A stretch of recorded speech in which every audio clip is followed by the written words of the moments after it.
Hello and welcome to the Brutal Iron Gym podcast, where our goal is to cut through the BS and deliver the brutal truth about topics related to health and happiness. So today's topic is nutrition, and we're going to cover the top 10 reasons people fail diets. Now, this is actually a list that I saw on Instagram recently, and they had done a poll, I'm sure, whether it's the actual top 10 for what population, who knows, whatever. But these are 10 common reasons that people fail diets. I wanted to present what they were, quick fixes for them to raise some awareness or ideas, and then maybe we can expand on more of them if we hear back from the listeners and you let us know which ones you might want an individual podcast on, and we can kind of go in deeper detail. So this topic actually came up recently because I was doing a consultation with a trainer, and they talked about being burnt out and just kind of, they were fed up with their clients not following programs, and they were actually going to quit their job. So we talked, and I said, well, what's going on? And they said, they're just not following the plans. And I said, why? And their response after we talked some more was, I don't know. They say they want results, but they're not putting in the effort. We talked even more, and I told them that chances are they are putting in effort. It's just the quality of the effort, or there's something in the way. But they paid for the plan. They hired you as the trainer. They're showing up for workouts. They're doing some of the diet. They're doing some of the stuff. But they're missing that final piece. What is that final piece? And it's not lack of understanding. So people don't fail diets because they don't know them. Okay, they understand you shouldn't eat ice cream at night. They understand they shouldn't skip meals. They understand what they should do. They just don't do it. So we have to ask ourselves is, why aren't we doing it? So the first thing we talked about with the trainer was they're a very good trainer, very good knowledge, but very aggressive towards their own goals. And they were like, everybody should just be doing a freaking diet right. No.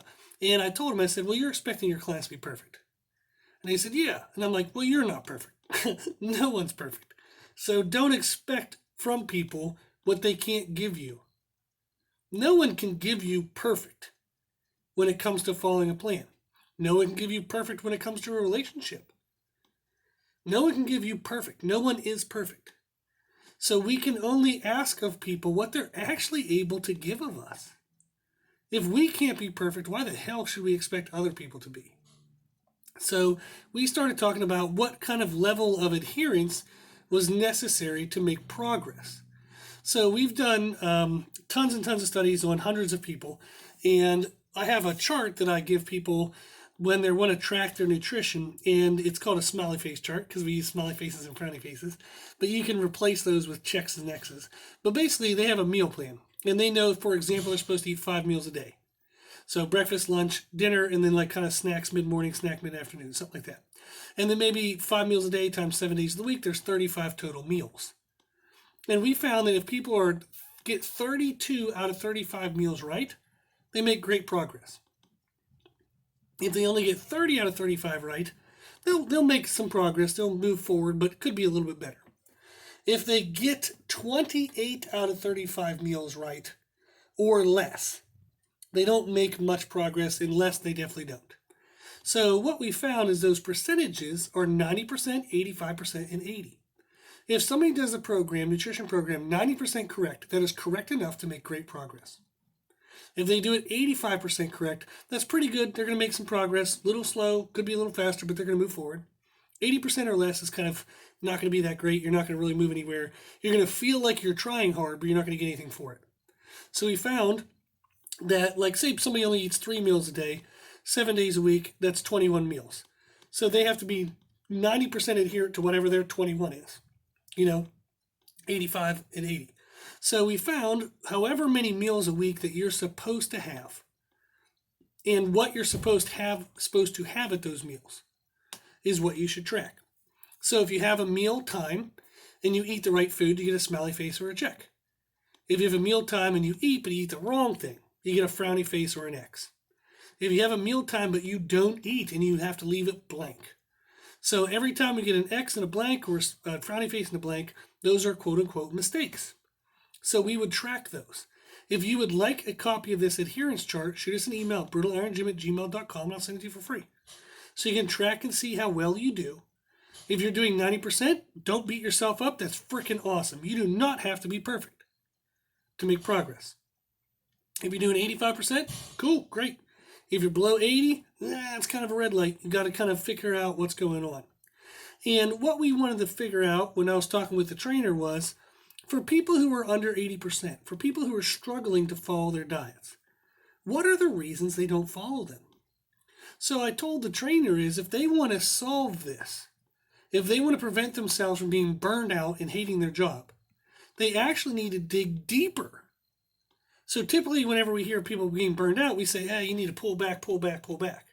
No, you need to dive deeper and go into the real issues of what might be holding that client back.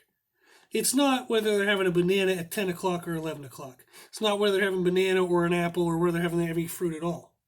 There are bigger issues at play than just the understanding of the food themselves. So when I saw this chart on Instagram, I loved the idea that understanding of the program was number 11 on the list, because it isn't usually that being the problem. So what are the problems that typically hold people back? Well, the first thing they list is emotional and stress eating. So if I want to follow a nutrition plan and I continually at night, when I get home from work, when I get home, like away from the stress of the day, I eat a food that comforts me, whether it's ice cream, whether it's brownies, whether it's just drinking some fruity coffee thing that has a bunch of billions of calories in it, okay? But there is emotional and stress eating. Maybe it's not even about the food. You have no clue what the hell you just ate. You just shoved something in your face. So it just felt good to eat. People eat for emotional reasons. They eat for stress reasons. So if you have a nutrition plan and you're not following it, you can't be successful at it. And you continually fall off your plan, you break from your plan, and it's always because you end up overeating in emotional, stressful states. Well, don't buy a new plan. Don't go to a new trainer. Don't switch diets. It's not the diet, it's the stress and how you cope with it. So if your major issue is emotional and stress eating, you need to address the stress and find a replacement. How are you going to manage your stress? When you eat, excuse me for a second, when you eat to lessen your stress, does that have long-term beneficial results in regards to changing your stress? The answer is no. How can you change your level of stress? How can you become less stressed? That's what you need to focus on. And as a trainer, I've learned over the years, so I've been personal training now for 18 years, and that is what I help people with whenever they're honest and open with me. And we start to identify what is going on. If they're super stressed and they use food to heal their stress, we have to address the stress and find a replacement. We've done that in a gajillions of ways over the years, but that is something that we need to focus on. The next thing that people commonly fail their diets because of is lack of planning. They don't plan ahead. They just go meal by meal, winging it meal by meal, deciding what's around me right now, what can I eat that's good around me right now, rather than preparing ahead of time. So you need to find foods that are easy to prep and have categories of decisions ahead of time. So for example, having nuts is a great, easy meal, like a kind of a snack replacement kind of thing. So you can have nuts. You can buy them in packages, single serving packages. You can buy large containers, sparse, like maybe if you buy a 5-ounce bag and you're a big dude, you maybe can have like just half the bag in one meal, half the bag in another meal. You can buy 1-ounce bags of nuts. You can actually bag them and separate them themselves. They don't need refrigerated. You can take them anywhere with you, and they don't go bad anytime quick. So finding foods that are easy to prep. So for example, right now in my fridge, I have snacks in my office that are pepperoni and summer sausage kind of slices with cheese. So it's good protein and fats. And I like that because it helps me kind of get more energy throughout the day.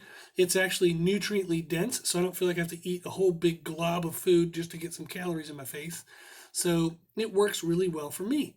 It takes no time. I pull it out of my fridge, grab a slice, shove it in my face, throw it back in the fridge. Literally takes 10 seconds. So you need to find foods that are easy to prep. Therefore, you don't have to plan so far ahead. And categorical decisions ahead of time. So I was talking with the trainer that often I'll tell people who are in charge of their household cooking to have categories per night. Maybe Monday night is Italian night. So maybe you're going to have an Italian dish. You're going to have like spaghetti and meatballs one week. Maybe the next week will be lasagna. Maybe the next week it's whatever the hell else Italian people eat. Okay? So maybe Tuesday is Taco Tuesday. Wednesday is a fish night. But you just have categories of decisions ahead of time.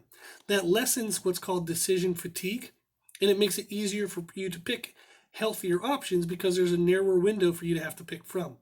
Sometimes narrowing options actually helps you make better choices. Then, prep the evening early. As much as you can, try to prepare the nighttime foods earlier in the day, maybe in the morning, maybe the day before. It's hard to make healthy decisions when we're dead freaking tired and stressed out. When are you most likely to feel dead tired and stressed out? At night. So don't try to make decisions when you're not in a great decision-making place, emotionally and mentally. Prep the evening early. Now, the next thing is cravings. They often come from diets being too restrictive in calories or too restrictive in choices. So an example was, I was talking with somebody recently and they had a diet where they were trying to reduce calories and they decided to avoid all carbohydrates, and then 2 or 3 times a week they found themselves stuffing their face with bread. Well, who the hell said you had to get rid of carbohydrates? That's ridiculous. There's absolutely no reason why you can't eat carbohydrates and lose weight. Absolutely stupid. So we've talked about this before, which is why I can kind of be grumpy about it. We've talked about what are the most important components of a diet. We've talked about this in podcast 41, and I've referenced podcast 41 probably 500 times. It's what matters most is calories, protein content, meal timing, then the nutrients themselves, whether something's carbs or fats. If your calories are correct, your protein is correct, your meal timing is correct, whether you have carbs or fats as your energy source doesn't really matter. You can still look great and lose weight while having carbs in your diet. So understanding what is truly important in a diet will help you not be too restrictive in choices, and therefore you'll know that you can have some carbs every now and then. You can have some other foods that you actually enjoy every now and then, and you won't feel like you have to have these cravings because you won't feel so restricted. Another thing that was listed was actually eating quickly. People ate so quickly they didn't register that they ate. And they found that led to them overeating. So at each meal, decide what you're there for. Are you eating this to enjoy it, or are you eating it to just fuel yourself? If it's a fuel yourself meal, then you eat it quick, you move on with your stuff for the day. If it's a meal that you want to enjoy, turn off other things. Turn off the TV. Put down your cell phone. Take a minute to just enjoy some me time, some meditation time, some quiet time while you eat. You'll find that meal will register better actually in taste, as well as register better in hunger. Drop everything else and just enjoy the food. Be quiet and be one with the food. Okay? Another thing that was listed was sweet tooth. And this is different than cravings because cravings feel like an urge to eat, whereas a sweet tooth means you just like to eat. You just like sweet things. Well, track your adherence. Give yourself an allowance of how many sweet treats you can have a week. Teach yourself to be nutritionally disciplined. Enjoy the sweetness of regular foods. Actually, like peanut butter has some sweetness to it. Sweet potatoes are actually sweet. So there you can put like honey, a little bit of honey on things, and that can make things taste better but not break your diet calorie-wise. So you have to actually learn discipline. You have to teach yourself to be mentally stronger. So if you have a sweet tooth, don't say, I'm going to go no sweets ever. Remember, we only need to be 90% perfect on diets. Give yourself something sweet that you're allowed to eat 3 times a week. If you currently do it 7 days a week, cut it to 3 and see if you can handle that. Just learn it in moderation. Next thing listed was eat out frequently. People eat out. Well, you don't have to eat poorly just because you're at a freaking restaurant. Get some grilled meat, get some vegetables that aren't cooked in butter.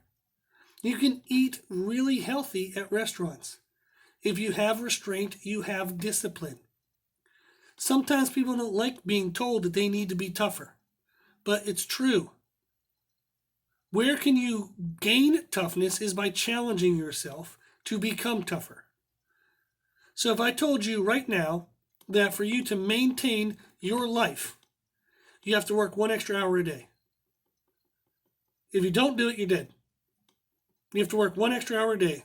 So you have to work 45 hours a week if you work a 40-hour job, or you're dead. What are you going to do? You're going to work the extra hour. You can be tougher when you want to be. Challenge yourself to want to be tougher. So when you go out to restaurants, eat grilled meats, butterless foods, okay? You can have a carb if you want a potato. Just don't soak it in sour cream and butter and bullshit. So have some damn discipline and you'll be fine. Grilled meats, butterless vegetables. Also, practice cooking at home. Try to enjoy your own cooking. There are tons of companies now where you can order foods. Like you can order a meal that they'll send you all the ingredients and you just cook it at the house. You can teach yourself to do that 1 time a month. Learn how to cook yourself. Okay? It doesn't take any kind of master skills. You just have to actually give a shit and try. So you can handle this. Another thing listed was large portions. Take 2 weeks as a challenge, okay, to measure your foods.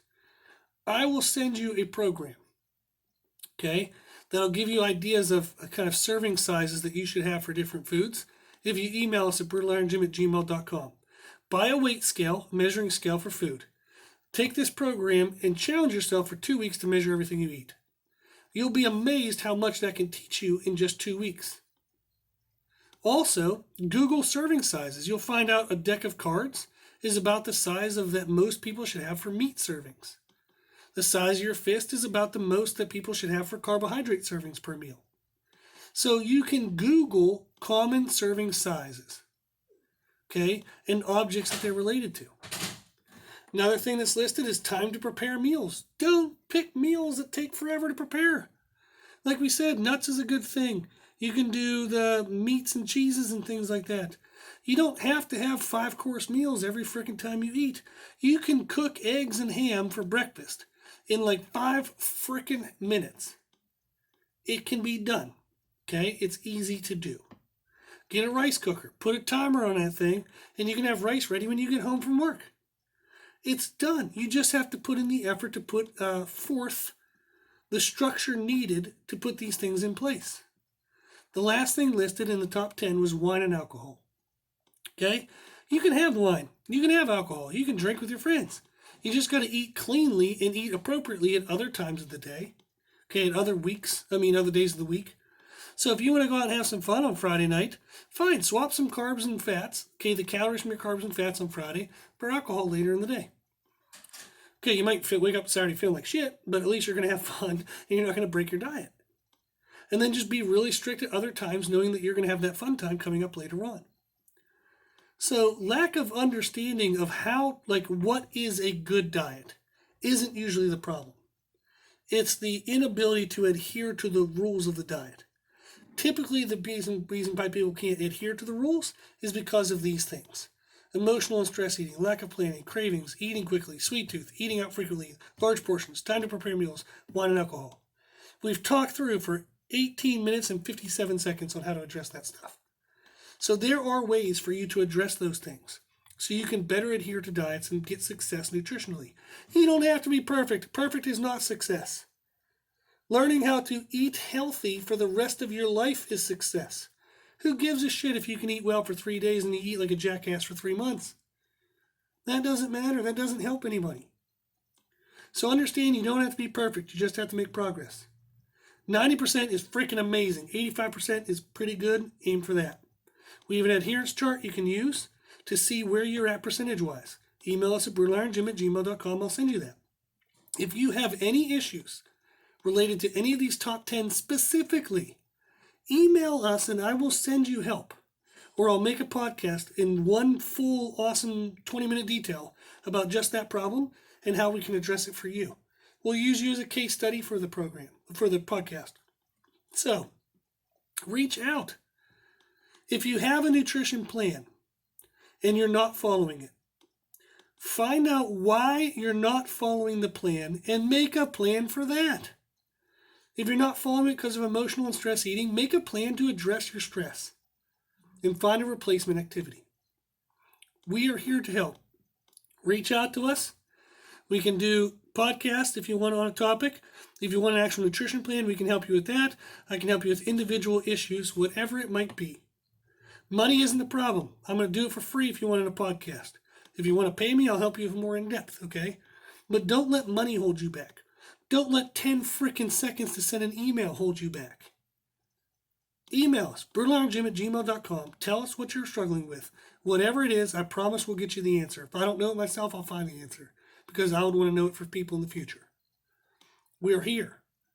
We're ready to help. Whatever you need, reach out. If you think the podcast will be helpful for other people, make sure you share it. The more people we help, the happier the world will be. Also, if you like this information, you can find more from us on Instagram, Facebook, and Twitter at Brutal Iron Gym. And if you have any questions, feedback, or suggestions, we'd love to hear from you. The podcast is for you, so we want to know what you want to learn about. You can tell us at our email at brutalironjim@gmail.com. As always, I hope this was helpful, and thank you for listening. And thank you for watching.